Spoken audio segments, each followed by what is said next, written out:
Yeah, it's been 3 years now since I started this project, and really grateful to have this space. Yeah, let me show you around. So basically what you're looking at now is all the most recent stuff, actually. What I first started with is this structure you can see back there, which I'll definitely show you. But yeah, this whole section is made out of split cedar found on the beach. And yeah, chicken area. Planted my garlic a few days ago. So this is sort of like my shop that I'm starting. We got a apple press here. Yeah, gonna do some plywood tables, lots of storage. And then here is a sort of butchering space, outdoor kitchen, whichever. Drain rock, so you can just hose the thing down and have good sanitation and whatnot, and good lighting. I really like using poly, greenhouse poly, super affordable, lots of light. All the stuff you can see was either harvested from the land, either deadfall or fresh, and a ton of stuff pulled off of the beach. I think it's just a way of being really autonomous in my buildings and spending as little money as possible. And yeah, a lot of materials, especially like the fence, just like fire escaping projects around the land. And it gives me joy. I'm really not into buying stuff. And so this is sort of my outdoor, soon to be indoor kitchen, living room area. This is kind of what I've been working on as a side project in the summer. Just pieced together super randomly with mud and cedar slats that I salvaged. And yeah, like a poly wall for the winter. Just some stuff I had lying around. I plan to eventually do an earth bag wall on a tire foundation for this section and add a wood stove, but for now it's sort of tool storage still, and just sort of a place to hang out. Because my bedroom's really dark, you'll see. I didn't know how to frame or anything at the time, hadn't really even known what a 2x4 was. This wall's made out of alder poles harvested on the land, super young alder, and sort of cut flat and split with a froe at times and nailed. So there's like upright poles and then nailed alder slats, sort of like a lath and plaster, but really rustic. So not much insulation in the wall, but it definitely has some thermal capabilities, which in this climate is enough for me.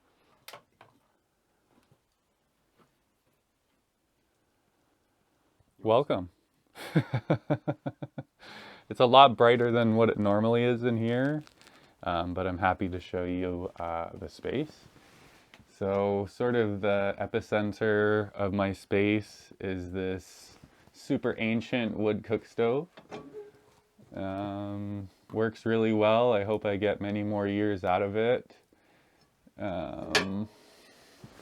Yeah, really functional oven. Consumes a fair bit of wood, hence I tried to do like a bit of a cob side wall there to retain more heat.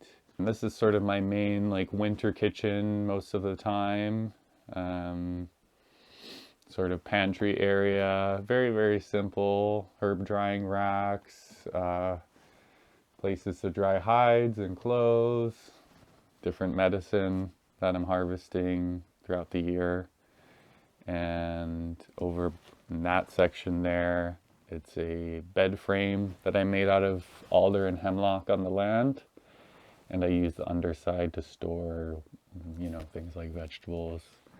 I'm gonna throw a thermometer back there at one point and see how stable the temperature stays, even while running the stove, because I've kind of thought maybe I could throw a couple hams up there.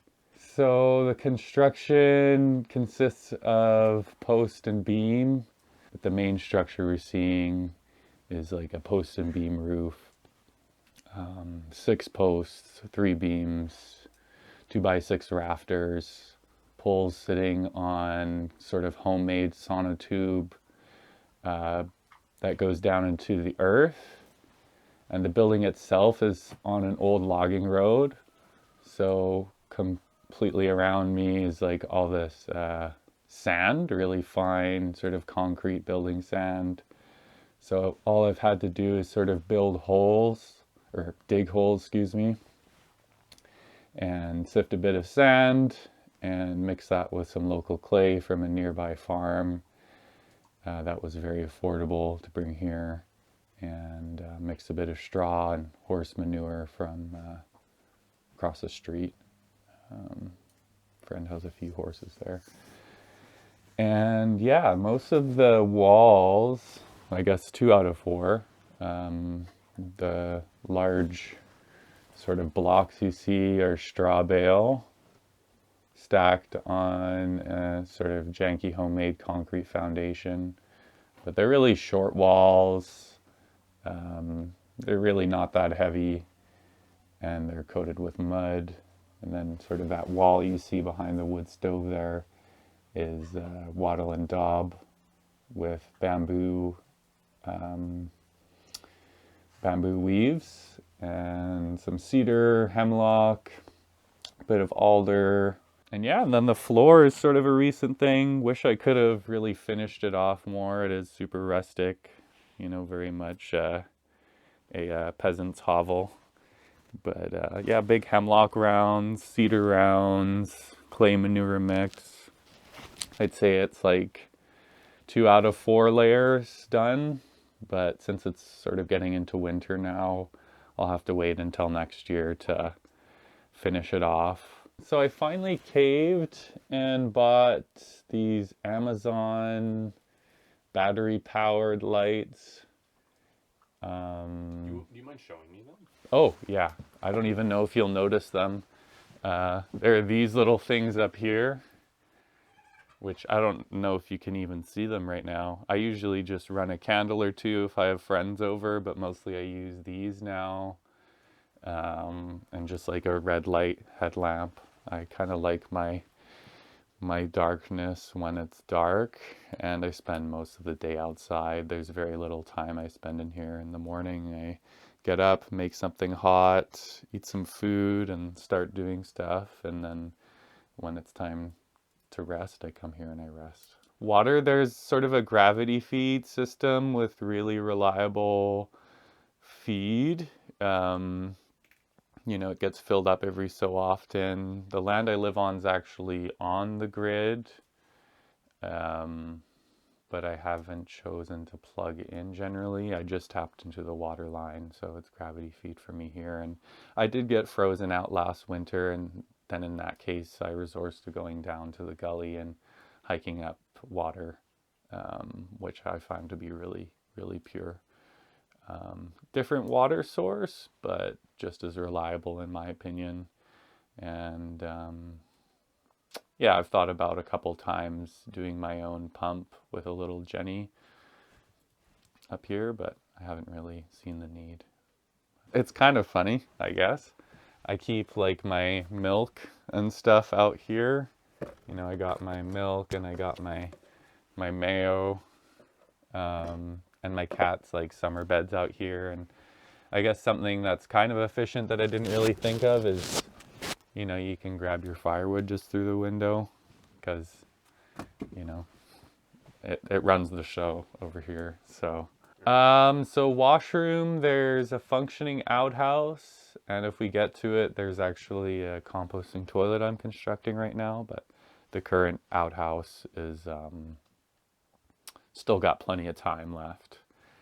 And as far as number 1, well, I just fertilize my garden with that, so or use it in a hide tanning experiments as well. So it's a closed loop. I don't really have a measurement for how big the space is, but it's probably around 200 square feet or less. Can't see the space you're seeing to be much bigger or smaller than that. So here we have a little chicken coop. Just have a few girls right now and the one rooster. And they mainly stay in here unless I let them out, in which case they free range and my dog just follows them around. Never had any issues with predators back here. And I sort of just have this wrapping around woodshed that sort of hides my space in a way. Don't know if that's a good thing depending on who you are. And I sort of just keep building lean-tos off of the space. This side down here is just hemlock and cedar poles with split bamboo nailed on top with some fishnet pulled over that for extra support. And either like a heavy tarp, a pond liner, or like clear greenhouse plastic. For all my recent buildings, it's sort of been that. And this was the experiment actually to see if it handled snow, in which case it has. Nothing's collapsed, nothing's shifted, everything's solid. I just, yeah, I don't know, I just have this goal in mind. Yeah. You know, just about being self-sufficient and stuff. And, you know, it looks a different way to a lot of different people, but here it's like my great experiment on how that looks to me and what works within my needs and my means. Yeah, part of that was this new structure that I've started building, which is so far built out of just one cedar slab I found on the beach, old growth red cedar.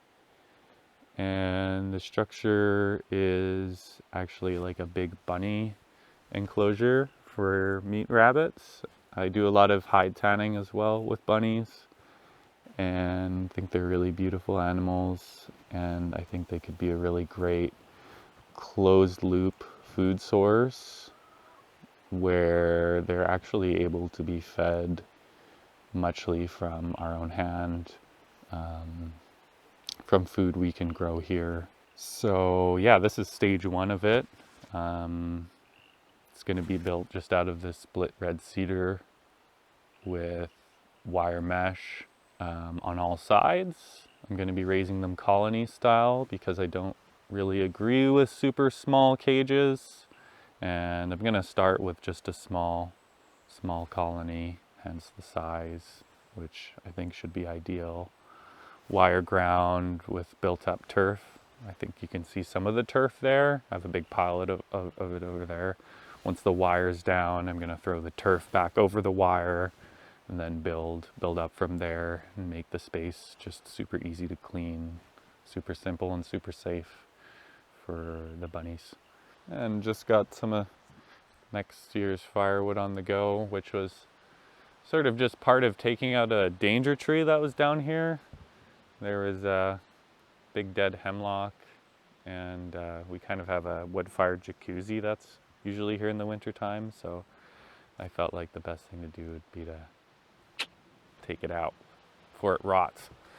And then, of course, within that, there was like all these other alder that had these sketchy leans, so took those out and then sort of started to see things open up, so got the beginnings of sort of a animal pasture of some kind here.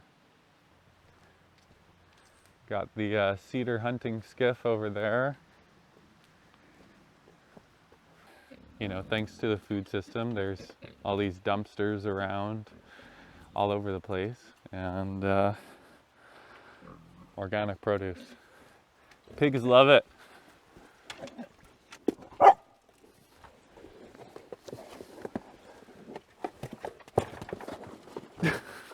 The dog's not happy. Pigs love watermelon.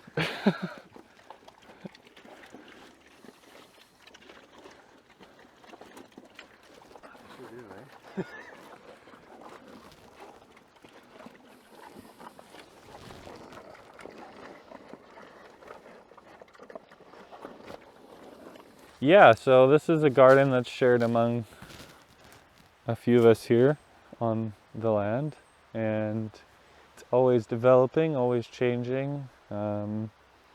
Lots of different visions. I'm not an expert gardener, but I do love building soil. And yeah, apparently you're supposed to pull those out, club root or something like that. But yeah, this is also like on an old road, so it's really just rocky sand below us here. So I've been building it up with wood chips, and now we have some like clover and stuff coming in. Not so sure about the lupin in the middle of the path, but yeah, and sort of like the squash terrace that we've been working on as well, sort of just having to build up as we go. Yeah, sort of woven raised beds or panels, and some young plum trees on the terrace here. Can you tell me why you decided to live this way? It's sort of been a developing thing for, I guess, my entire life. Just growing up, not fitting in to the mainstream, sort of being pushed out of it in its own doing, creating sickness in my being, and yeah, not the good kind of feeling lost, I would say. And yeah, I just had various instances of living more and more removed from big centers, which I've spent a lot of time doing. I've definitely done my time in the city. And yeah, just one thing led to another as far as this experience goes. Just more and more opportunities opening up thanks to my gracious host, who has taught me a lot of things, and other mentors too. My best friend, you know who you are.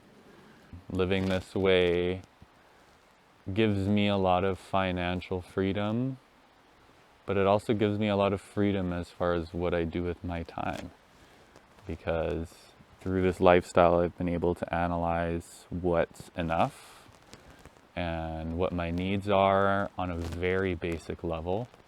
And through continuing to build all this different kind of things, I'm allowing more opportunities to open up that will allow me to remove myself further and further from the system. I feel like living this way is a really good way for rebellion. You know, it's like Gandhi, right? I'm not perfect, but living this way gives me a lot of peace, and I wish that for everybody. So, yeah, I think a big challenge is a lot of landowners, even though they are quite radical at times and want to share their land, struggle with the legal repercussions of sharing it and allowing someone to build outside of code. Where I live, I'm lucky enough to not have to worry about code, and the landowner does not either. But in so many regions, just having an extra structure, even if it's a shed for your animals, you have to have a permit for, which seems ridiculous to me. However, that's the modern climate in this part of the world anyways. That main bedroom you saw me sitting in earlier, that cost me less than $3,000, and I don't think I've really spent more than that since. Most of my money on the building went into buying straw bales, actually. Transporting them here was quite expensive.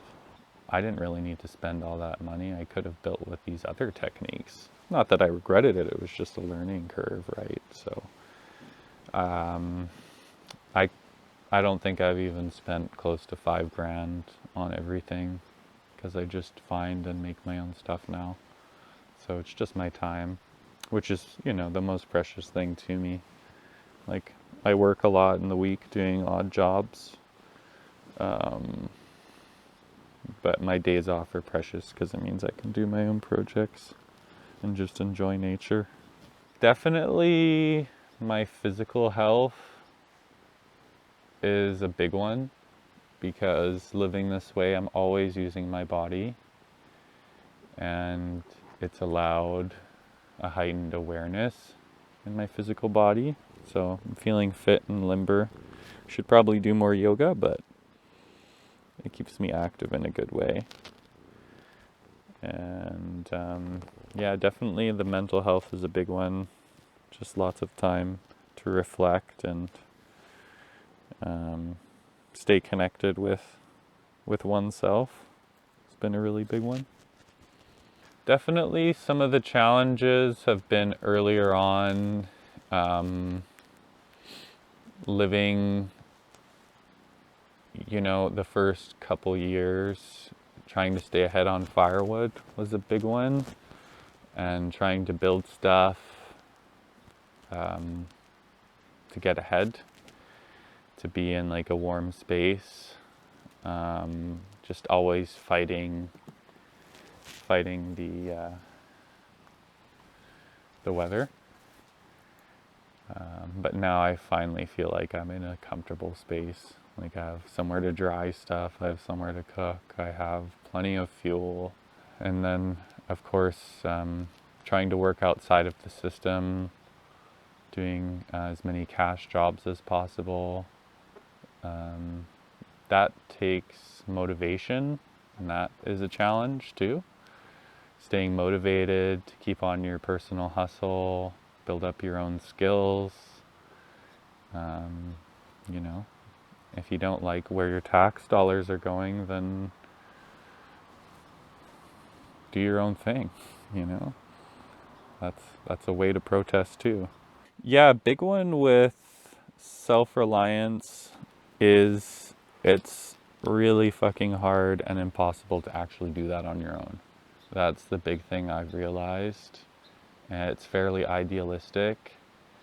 Big things I've noticed is when you try to do things outside of the system but with a community, you really start to see wheels turn. Some of my personal dreams within self-reliance start with food. Our basic needs of water are covered here, and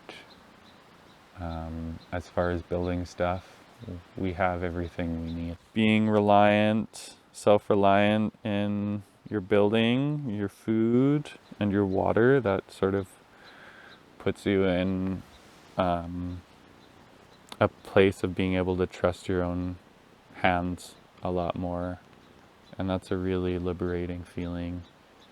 And when you can share that with a community, you really get closer to what people envision as self-sufficient, which I won't try to fool you. I'm nowhere near that.